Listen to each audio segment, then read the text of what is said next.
picture. That's Okay, all right. here's a picture here. You notice the spectator fleet in the rowboats? Yeah. I was on Blitzen. I was a paid hand on Blitzen. I was 15 years old, and that's me up in the pointy part of the boat. And this was the start of a local race when we raced on Sundays in Lake St. Clair. And here's Apache and Subrat and Vitesse and Estrelita and all those old-time boats. And that was one of the first races I'd ever done as in a big boat back in 1945. Wow. So that's a pretty interesting picture. And here's another picture. I've got a Blitzen right here. Now there's a great picture. Ernie Grates was the owner. Russ Pouliot of Mackinac fame, who won the first Mackinac race. He was driving Blitzen that day, and there's George Van Sr. and Bill Renner. And did Pouliot actually own it, or was he just the No, the Ernie skipper? Grates owned the boat. Ernie Grates and Murray, can't remember his last name. They owned the boat. And there's Bobby Muir in the back there, and Howard Girardin was on board. And that was a hell of a boat. That was Blitzen. And that was a boat I sailed on when I was 15 years old. You know, I went on the internet and I found out that it's still around. That's being chartered in California? Maine. Oh, in Maine. It's up in Yeah. Maine. Yep. That's where all the New York 32s are now, too. Yep. They got Yep. quite a fleet of them up there. And Blitzen was quite some boat. But anyway, the next year I got an advance in pay. I was making $15 a week when I was working there. And the next year, Tutka Miner hired me. And I went to work on Apache. And this is us in the Black River before the 1946 Mackinac race. So you were on Apache that year? Yeah, I was on Apache from 1946 through 51. And there's Jack Boyle, who's still living, and myself were the only two guys still living. There's You got the same hair, John. Yeah, forever. Yeah. I was born with it. Yeah. So anyway, there's Ed Scanlon and the Bill Wagner and the Taylor brothers, Norb and Vic Taylor and Bud Sweegles. We had quite a crew that year. I think we got a second. It was 1948. 48. Yeah, it was 48. But I sailed on Blitzen in 46, 7, 8, 9, and 50. So that was pretty good. If I can get that back up there.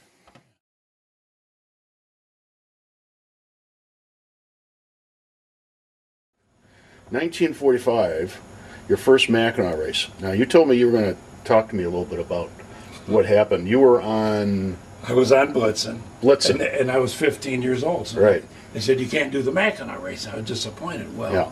Frank McBride was working on a boat called Manitou, which was a 64-foot yacht owned by Jimmy Grove out of Chicago.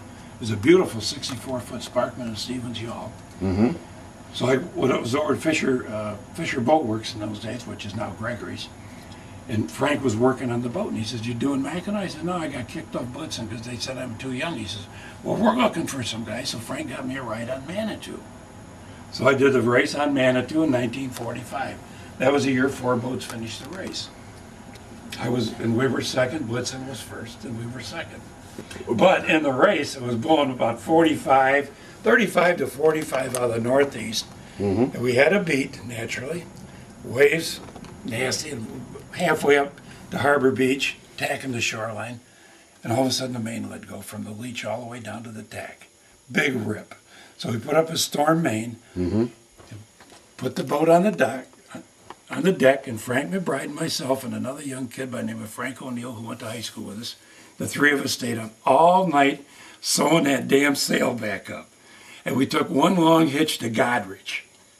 And when we got to Godrich, we had the sail sewn up, put it back up, and made it all the way up to Mackinac Island. Well, why did you go to Godrich, though? Couldn't you just tack it with the main, or? The seas were so nasty the other direction. So you didn't have any way to power through the seas? That was it. We had a big jib up, but so the favored tack was going to Godrich because the seas were better and we could maintain more speed. On the other tack, we weren't even hardly moving, just banging because of the sea action. So he took it to tack all the way to Godrich. As it was, I think Blitzen beat us in by about 8 hours.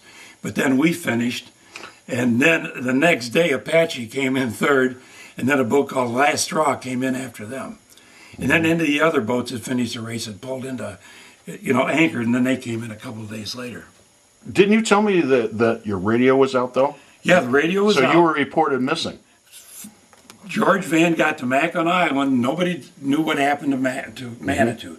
Because because when we ripped our main, we were quite a ways ahead of Blitzen. And so we didn't show up. So George Van wrote an article in the Detroit Times. I couldn't find that article, but I know it's there somewhere. And it was in the Detroit Times in summer of '45. Big headlines, front page, Manitou feared sunk. And a big article by George Van. They thought we'd sunk. Because nobody heard Detroit Times. You will find the article with the headlines. It was terrific. So I get to Mackinac Island. First thing I do, I go to a payphone booth and call my parents collect. I said, "I'm here, Dad." He said, "Oh, Christ, we thought you'd sunk." So that was quite a deal. So that was my first Mackinac race, 1945.